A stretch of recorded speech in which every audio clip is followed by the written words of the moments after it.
তো চা খাইতে খাইতে দেখলাম একটা টাকার বস্তা ওনার দিকে ঠেলে দিলেন, আচ্ছা। দিয়ে বললেন কত হাজার লোক আনতে পারবে?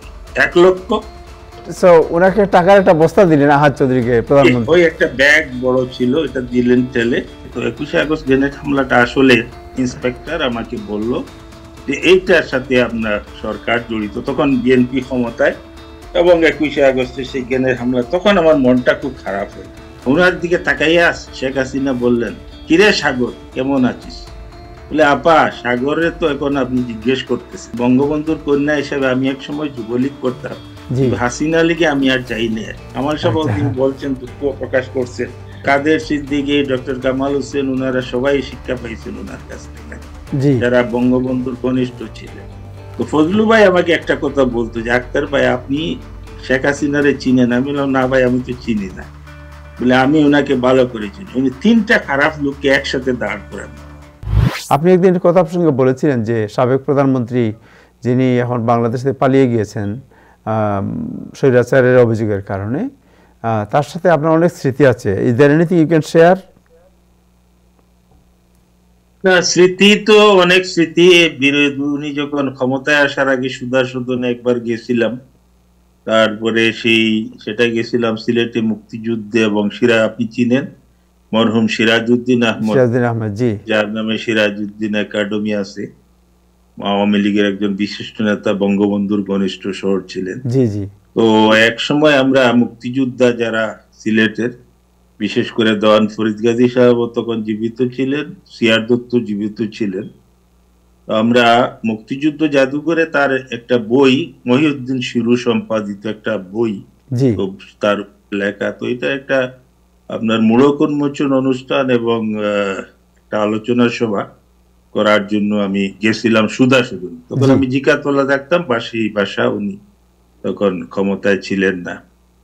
তো যাওয়ার পরে ওনার সাথে আমার কথা হলো, একদম ফেস টু ফেস বসেই কথা বলছিলাম দুইজনে। তো উনি সিরাজউদ্দিন আহমদের সেই বইটা দেখেই বললো, আহারে, মারা গেল চাচা, কত বলছিলাম ঢাকা চলে আসতে, তো আসলো না। এটি আমার প্রথম সাক্ষাৎকার ওনার সাথে। তারপরে আমি বললাম যে, আপনি তাহলে আসেন, ওই মুক্তিযুদ্ধ জাদুঘরে আমরা একটা অনুষ্ঠান করব, আপনি এখানে প্রধান অতিথি। উনি বললেন, আমার তো শরীরটা ভালো না, আমি রাজ্জাক সাহেবকে বলে দেব। আমি বললাম যে, যদি আপনি না যান তাহলে দরকার নাই, কারণ আমার আলোচকদের মধ্যে দেওয়ান ফরিদ গাজী সাহেব আসছেন। উনি আমাদের সিলেটের এবং বঙ্গবন্ধুর ঘনিষ্ঠ মানুষ, সিরাজ সাহেবের একজন অত্যন্ত ঘনিষ্ঠ মানুষ। তারপরে জেনারেল সিআর দত্ত, যিনি আমার সেক্টর কমান্ডার ছিলেন, এবং আমাদের চাইনা আরো মুক্তিযোদ্ধারা, যেমন ফজলুর রহমান, এখন যিনি একসময় ছাত্রলীগের, উনাকে বিষয়টা বলি নাই, কারণ আমি জানি ফজলুর রহমান তো তখন ছাত্রলীগে নাই এবং আওয়ামী লীগ থেকে বহিষ্কৃত। তো ফজলুর রহমান এবং ডক্টর সিএম দাল্লাওয়ার সহ আমরা বেশ কয়েকজন মুক্তিযোদ্ধা আলোচনাটা করছিলাম। তো ওই দিনকার স্মৃতির মধ্যে একটাই ঘটনা আমার কাছে খুব ওয়ান্ডারফুল লাগছিল। প্রথম সাক্ষাৎকারে আমি বসা অবস্থায় হঠাৎ আহাদ চৌধুরী, আমাদের আরেকজন মুক্তিযোদ্ধা, সিলেটের খুব নাম করা এক সময় মুক্তিযোদ্ধা সংসদের চেয়ারম্যান, উনি আসিয়ে ঢুকার পরে আমি বুঝলাম যে উনি আমাকে দেখি একটু মানে উসকুস করতেছেন, কারণ উনি আমাকে চিনেন, আমি ওনাকে চিনি। তো আমি বললাম যে, আহাদ ভাই, তাহলে আমি উঠি। তো উনি দেখলাম বললো, বসেন, চা আসতেছে। হাসিনা বললেন যে চা আসতেছে। তো চা খাইতে খাইতে দেখলাম একটা টাকার বস্তা ওনার দিকে ঠেলে দিলেন, দিয়ে বললেন, কত হাজার লোক আনতে পারবে? 1 লক্ষ। এই প্রথম মুক্তিযোদ্ধা সংসদের উনি একটা মেহা সমাবেশ ডাকেন। তখন ওনাকে টাকার একটা বস্তা দিলেন আহাদ চৌধুরীকে, প্রধানমন্ত্রী। ওই একটা ব্যাগ বড় ছিল, এটা দিলেন ঠেলে। আহাদ সাহেব একটু সংকোচ করে, উনি বুঝলাম প্রথম থেকে উনি চাচ্ছিলেন যে আপনি সামনে এটা সাক্ষী থাকেন। আহাদ সাহেব এখনো জীবিত আছেন, উনি মারা যান নাই। আচ্ছা। তো সেই আমি দেখলাম যে আর আমার বসে থাকা ঠিক না। আহাদ সাহেব ওই টাকাটা নিয়ে গেলেন? হ্যাঁ, উনি নিলেন, এবং এটা পরবর্তী সময় একটা বিরাট সমাবেশ শহীদ মিনারে মুক্তিযুদ্ধের। এই প্রথম বোধহয় আওয়ামী লীগের পক্ষে একটা মুক্তিযুদ্ধ সমাবেশ হইল বাংলাদেশে, উনার আওয়ামী লীগের প্রেসিডেন্ট হওয়ার পরে। উনি তো পরে তো ঘাতক দল নির্মূল কমিটির প্রধান হয়েছিলেন আহাদ চৌধুরী। উনি মুক্তিযোদ্ধা সংসদের চেয়ারম্যান, রাইট, মুক্তিযোদ্ধা সংসদের চেয়ারম্যান ছিল অনেকদিন, এখনো আছেন বুঝে কোনো অংশের, এখন তো অনেক অংশ হয়ে গেছে। রাইট, এই হলো প্রথম সাক্ষাৎকার। দ্বিতীয় সাক্ষাৎকারটা হলো আমি সুপ্রিম কোর্ট বারে যখন নির্বাচিত হলাম, ইলেক্টেড হলাম, রাইট। এটা অনেকদিন পরের ঘটনা। এই ঘটনা অনেকদিন পরের ঘটনা। হুম, হুম। তখন উনি আমার ব্যারিস্টার আমিরুল ইসলাম সাহেব সভাপতি হইলেন, আমাদের সাবেক attorney general Amin Uddin secretary, আমি হাইয়েস্ট ভোট পাইয়া সদস্য নির্বাচিত হইলাম এবং হাউস কমিটির চেয়ারম্যান। আমিরুল ইসলাম সাহেব আমাকে বললো যে আমরা তো এটা একটা কাস্টম, যেহেতু আপনি সমন্বয় পরিষদের অঙ্গ সংগঠন হিসেবে আমাদের গণতান্ত্রিক আইনজীবী সমিতি আপনি নির্বাচিত। আমি বললাম না, আমি উনার কাছে যাবো না, আমার আগ্রহ নাই, আপনারা যান। বলে না, আমরা সবাই যাচ্ছি, আক্তার তুমি চলো। আমিরুল ইসলাম সাহেবকে আমি খুব শ্রদ্ধা করতাম, এখনো করি। উনি আমার আইনজীবী নেতা হিসেবে, উনি ডক্টর কামাল হোসেন আমার রাজনৈতিক নেতা, কিন্তু উনি আমার আইনজীবী নেতা। জি। তারপরে যাওয়ার সময় যখন আমরা পরিচিতি শুরু হইল, তো পরিচিতিটা শুরু হইতে একজন অ্যাসিস্ট্যান্ট সেক্রেটারি, সে এখনো আছে জীবিত, তখন সে যুবলীগের আইন সম্পাদক ছিল, জি, জি। সাজু। আমার পরিচিতিটা দিতেই আমিরুল ইসলাম সাহেব বললো যে আক্তারুল ইসলাম হাইয়েস্ট ভোটে নির্বাচিত হয়েছেন সদস্য আমাদের এই কমিটি, সুপ্রিম কোর্ট বার কার্যনির্বাহী পরিষদে। তো সাজু বললো যে উনি ডক্টর কামাল হোসেন সাহেবের অত্যন্ত ঘনিষ্ঠ মেয়ে। জি। তখনই মুখটা কালো হয়ে গেল। মানে এটা শেখ হাসিনার মুখটা কালো হয়ে গেল। যে তৃতীয় সাক্ষাৎকারটা আমি বলে ফেলি সংক্ষেপে, জি। সেটা হলো 21শে আগস্ট গ্রেনেড হামলার পরে। 21শে আগস্ট তখন আমরা আমি নিজেও সুপ্রিম কোর্ট বারে খুব নির্বাচিত এবং ইয়ে। তো 21শে আগস্ট গ্রেনেড হামলাটা আসলে আপনাকে আমি বলি যে এটা আমাকে যে ইন্টেলিজেন্স ব্রাঞ্চ ডিজিএফ এনএসআই, হুম, হুম। সেটার মানে একজন অ্যাসিস্ট্যান্ট ইন্সপেক্টর আমাকে বলল যে এইটার সাথে আপনার সরকার জড়িত। তখন বিএনপি ক্ষমতায়, এবং 21শে আগস্টে সেই গ্রেনেড হামলা, তখন আমার মনটা খুব খারাপ হয়। তো সুপ্রিম কোর্টে আমরা পরের দিনে প্রতিবাদ সভা ডাকছি, অনেক লোক তো মারা গেছে আপনি জানেন, 24 জি। জনের মতো, আইবি রহমান সহ আমাদের অনেক আহত, সুরঞ্জিত বাবু সহ। তো ডক্টর কামাল হোসেন তখন দেশে নাই। পরের দিনই ব্যারিস্টার রুকনউদ্দিন মাহমুদ একটা সভা ডাকলেন, আমাদের প্রতিবাদ সভা সুপ্রিম কোর্টে। তো আমি ওই প্রতিবাদ সভার রুকনউদ্দিন সাহেবের সাথে পরিচালনায় ছিলাম। হঠাৎ করে দেখি স্যার আসি একটা, ডক্টর কামাল হোসেন। তো উনি আসি আমাকে বললো যে একটা কাজ করেন, আপনি ওই রুকনকে বলেন আমাকে আগে দিয়ে দিন, যেহেতু উনি সিনিয়র মানুষ, সবার শেষে বক্তৃতা দিবে। তো আমি রুকন সাহেবকে বললাম যে একটু আগে দিয়ে দিতে বলবেন স্যারকে। আর বললো যে ডাক্তার আপনিও ফ্রি হয়ে যান, আমরা একটু মেডিকেলে আহতদের দেখতে। তো আমরা স্যার বক্তৃতা দিয়ে আমি বেরিয়ে আসলাম, স্যার সহ আসে গাড়িতে আসছি। স্যারের তখন, ডক্টর কামাল হোসেন সাহেব তখন মোবাইল ব্যবহার করত। আমার মোবাইলটা ছিল প্রথম থেকেই, মোবাইল যখন ঢাকা আবিষ্কার হলো আমি তখন একটা কিনলাম, যেহেতু আমার বাসায় ফোন ছিল না, মোবাইল আমার ফ্যামিলি আমেরিকায় থাকে। তো যাই হোক, স্যারের সেক্রেটারি ফোন করে বললো যে আপনারা কোথায়? বলে আমরা তো মেডিকেলে দিই। বলে আপনারা যাইয়েন না, গুলিস্তানের দিকে ভাঙচুর শুরু হয়েছে। তো স্যার আমাকে বললো তাহলে কি করি, একটা চলেন বাসায় যাই। তো বেলি রোডে গেলাম, যাইতে যাইতে স্যারে বললাম স্যার, স্যার বললো আমি বাথরুম থেকে আসি, আপনি বসেন। বসলাম, বললাম স্যার একটা ফোন দেন, আপনার বাতিজিকে একটা ফোন দেন। কারণ তখন 12 বছর হয়ে গেছে শেখ হাসিনার সাথে কামাল হোসেনের সম্পর্ক কোনো নাই, যোগাযোগ নাই। কোনো যোগাযোগ নেই। তো স্যার বলল কি করা যায়? আমি বললাম স্যার এই ঘটনা এইভাবে হয়েছে, আমি যতটুকু জানি, আমি আর এখানে সাক্ষী হইতে চাই না, কারণ এটা মামলা হয়ে গেছে এবং এখনো রয়েছে। তো স্যার খুব কেঁপে গেল আমার কথা শুনে। আমি বললাম আমি স্যার এনএসআই একজন অ্যাসিস্ট্যান্ট ইন্সপেক্টর, স্যারও চিনে, শামসু নাম, মারা গেছে, সে মুক্তিযোদ্ধা ছিল, আমার এখানে বসতো চেম্বার, আশেপাশে ঘুরতো আর খবর নিয়ে আমাকে আসতো। তো আমি বললাম স্যার বললো তাহলে চলেন যাই। সেই বলছে আমি কোথায় যাবেন? হাসপাতালে? না, স্যার বললো চলেন যেতে যাই, সুধা সুদনে।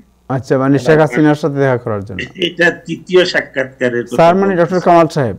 ডাক্তার কামাল। আমি রুকনউদ্দিন সাহেব, তখন রুকনউদ্দিন সাহেব আওয়ামী লীগে যাইয়া এমপি হওয়ার জন্য একদম উঠে পড়ে লাগছে, আমাকে প্রায় বলতো যে একটা দুইজন রেক করে দাও, তুমি পারবা, কামাল ভাই তোমার কথা খুব। তো আমি রুকন সাহেবকে ফোন দিলাম, বলে আমি স্যারকে নিয়ে যাচ্ছি সুধা সুদনে, আপনি তাড়াতাড়ি আসেন।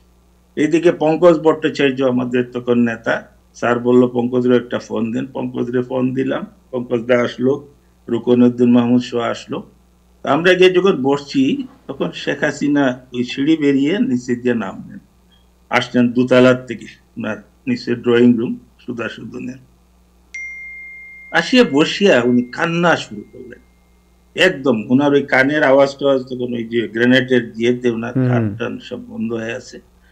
তো কানতে কানতে স্যারের পাশেই আমি বসা। তো আমি ডাক্তার কামাল হোসেনের একটা জিনিস, আমি দীর্ঘদিন তো আপনি জানেন ওনার সাথে আমি ছিলাম। জি। তো স্যারের অনেক জিনিস আমি লক্ষ্য করতাম। স্যারের গালটা একটু ভারী, বড়, মাংস বেশি। তো স্যারের রাগ উঠলো ওই মানে গালটা নড়াচড়া। যখন বললেন শেখ হাসিনা কান্দে কান্দে কামাল সাহেব আর কত দেখবেন, তখন দেখলাম স্যারের গালটা লাফাইতেছে। মানে কাজ ভাই, শেখ হাসিনা মানে আর কত ডেথ চান, আর কত দেখবেন, আর কত কান্নাকাটি দেখবেন। করতে। কামাল সাহেবকে কি বল, চাচা বললেন না এমনি কামাল না সাহেব? ওইরকম কামাল সাহেব আর কত দেখবেন। ও মাই গুডনেস। যাই হোক, তখন আমি বুঝলাম যে কাজ হয়ে গেছে, স্যার তো খেপে গেছে, এইটার একটা অ্যাকশন আছে।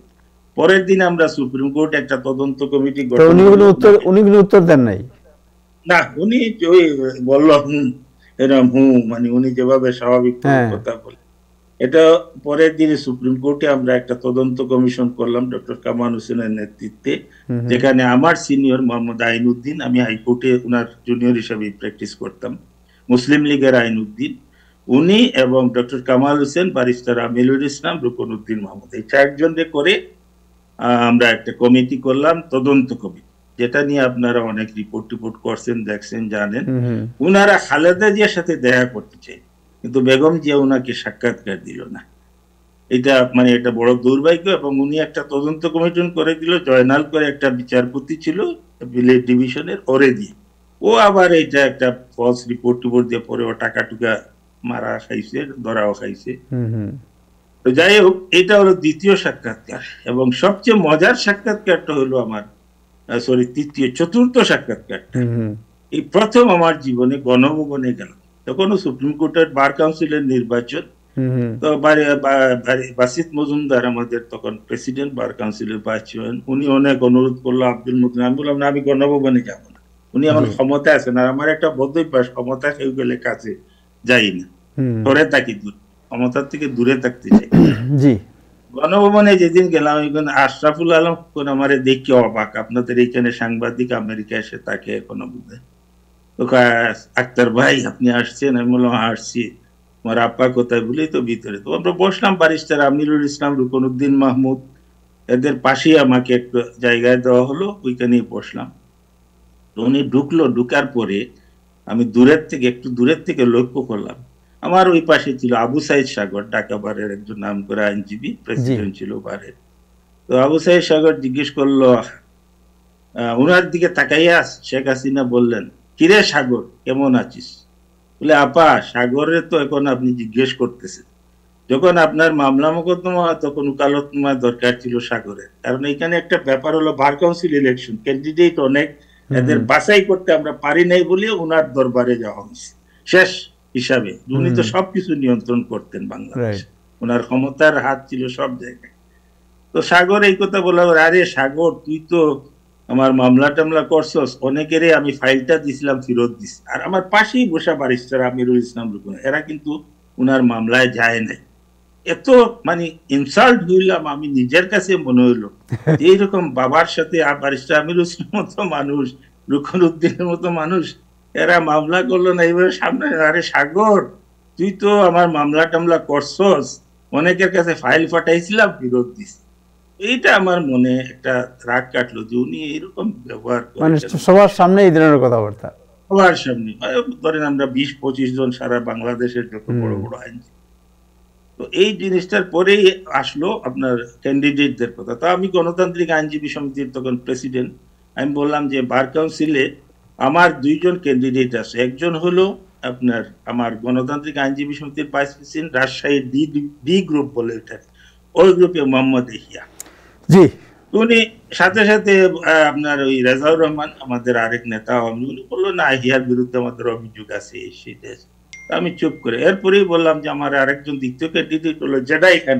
আজকে যিনি খুব নাম করা, মানে এখনকার সিনিয়রদের মধ্যে আপনারা হয়তো মাঝে মাঝে ওনার সাক্ষাৎকার দেখেন।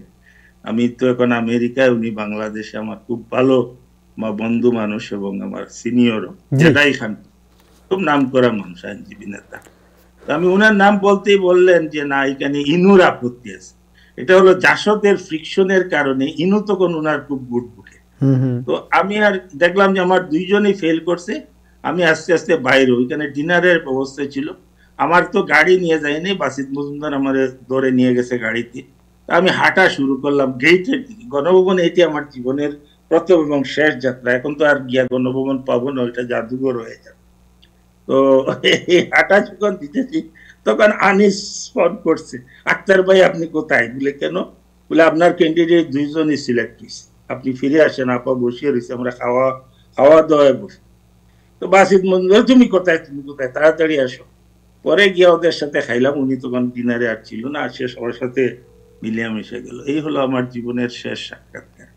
এই কয়েকবারে ওনার সাথে আমার সাক্ষাৎ হয়েছে, দেখা সাক্ষাৎ হয়েছে, এবং উনি অনেক সময় হয়তো মনেও রাখছে আমার, এটা মনে হয়। আর আল্লাহ মাফ করুক উনারে, এই কামনা করি। কারণ বঙ্গবন্ধুর কন্যা হিসেবে আমি এক সময় যুবলীগ করতাম, কিন্তু হাসিনা লীগে আমি আর যাইনি। আমার সব তিনি বলছেন, দুঃখ প্রকাশ করছেন যে আমার একটা ভুল হয়েছিল ওনাকে সভাপতি করা, উনিও হাড়ে হাড়ে টের পাইছেন। আজকে হঠাৎ করে কাদের সিদ্দিকীর সেই উদ্বোধনের দিনের একটা ছবি মেমোরিতে ফেসবুকে দিচ্ছে, ডক্টর কামাল হোসেন ইঞ্জিনিয়ারিং ইনস্টিটিউটে কাদের সিদ্দিকীর দলের উদ্বোধন করতেছেন, পতাকা তুলতেছেন। ঠিক এই মুহূর্তে অজয়গড় উপর আপনার রমনার ময়দান থেকে অসংখ্য গুলি ছুটতে থাকে। আমরা স্টেজের উপরে, স্যার তো এমন অবস্থা, ওই দিন যে আল্লাহ বাঁচাইছে আর কি দুইজন, আমি কোন রকম স্যারকে দরিয়া নামাইলাম। কাদের সিদ্দিকী, ডক্টর কামাল হোসেন, ওনারা সবাই শিক্ষা পাইছেন ওনার কাছ থেকে, যারা বঙ্গবন্ধুর ঘনিষ্ঠ ছিলেন, সবাই শিক্ষা দিয়েছেন। আরেকটা জিনিস আমি বলি আপনাকে, কেন গেলাম না ওই হাসিনা লীগে? ফজলুর রহমান আমার খুব ঘনিষ্ঠ বন্ধু, আপনিও জানেন, ছাত্রলীগের প্রেসিডেন্ট, আমার সাথে সবসময় আমার নিয়ে একসাথে ঘুরি টুরি। উনি আমাকে একদিন বললেন, কালকে আপনাদের অনুষ্ঠানে ওই ট্রাম্পের কথা আপনারা আলাপ করতেছেন। তখন আমি চিন্তা করলাম একটু ঢুকি, কিন্তু দেখলাম সময় স্বল্পতা, আসল কথাটা বলা হয় না। আমি যে কথাটা বলার জন্য ঢুকছিলাম সেটা শেখ হাসিনা সম্পর্কেই বলি। তো ফজলু ভাই আমাকে একটা কথা বলতো যে, আক্তার ভাই আপনি শেখ হাসিনারে চিনেন? আমি বললাম, না ভাই আমি তো চিনি না। বলে, আমি ওনাকে ভালো করে চিনি, উনি তিনটা খারাপ লোককে একসাথে দাঁড় করাবেন, করবে এই তিনটার মধ্যে সবচেয়ে খারাপ যেটা, এটাকে উনি চয়েস। কালকে আপনারা যে আলোচনা করছিলেন ট্রাম্প সম্পর্কে, এর আগে আমি বলছিলাম ওনার বিজয়ের অনুষ্ঠানে, কোন হয়তো কিছু রাগও করছে আমার উপরে, যে আমরা ওই মানে ফুটন্ত যে প্যান ফ্রাই, অর্থাৎ যেটারে বলে আপনার কি বলে আপনার যে মাস্টার্স বাজে, জি জি ফ্রাই, মানে যাই হোক প্যান বলে এটাকে কি, প্যান ফ্রাই, ওইখানে মাছ ভাজা, এই মাছটা যখন লাদ দিয়ে আগুনে পড়ে, তো ট্রাম্প সাহেবের আমার ওই দিনের কথাটাই আমি বলছিলাম যে সাইফুদ্দিন মানিক ভাই এই কথাটা একটা বলতো সব সময়, আমরা জ্বলন্ত উত্তপ্ত উনুন থেকে, উত্তপ্ত কড়াই থেকে জ্বলন্ত উনুনে পড়তেছি। তো শেখ হাসিনা ওই রকম বাছাই করে করে নিত, সে সবচেয়ে খারাপ তিনজন লোকের মধ্যে যে সবচেয়ে খারাপ তাকে বেছে নিত, এবং ওনার রাজত্বকালে এই ধারাটা অব্যাহত রাখছিল। আজকে আপনার হাড়ে হাড়ে প্রমাণ। তো ট্রাম্প সাহেব শুরু করছে এখন আপনাদের সব খারাপ, অবশ্য আল্লাহর রহমতে বোধহয় সুস্থ হচ্ছি, উনার রাজত্ব থেকে আবার চলে যেতে হবে। না, thank you so much, thank you আপনাকে অনেক ধন্যবাদ। খুবই সুন্দর স্মৃতি শুনলাম আপনার, এবং টাকার বস্তা দেওয়ার যে কাহিনীটি খুবই প্রণিধানযোগ্য। থ্যাংক ইউ আপনাকে, অনেক ধন্যবাদ। দর্শক, আজকে রাজনীতি করতে এগুলা লাগে, আমি পরে বুঝছিলাম যে রাজনীতিতে বহু টাকা লাগে, তো টাকা ইনকাম করতে হয়, টাকা দিতে হয়, মানুষ আনতে হয়। আরো স্মৃতি আপনার কাছ থেকে শুনবো আমরা ফিউচার, আজকে আর সময় নাই। দর্শক, আজকে এ পর্যন্তই, আগামীকাল আবার দেখা হবে। সবাই ভালো থাকবেন, খোদা হাফেজ।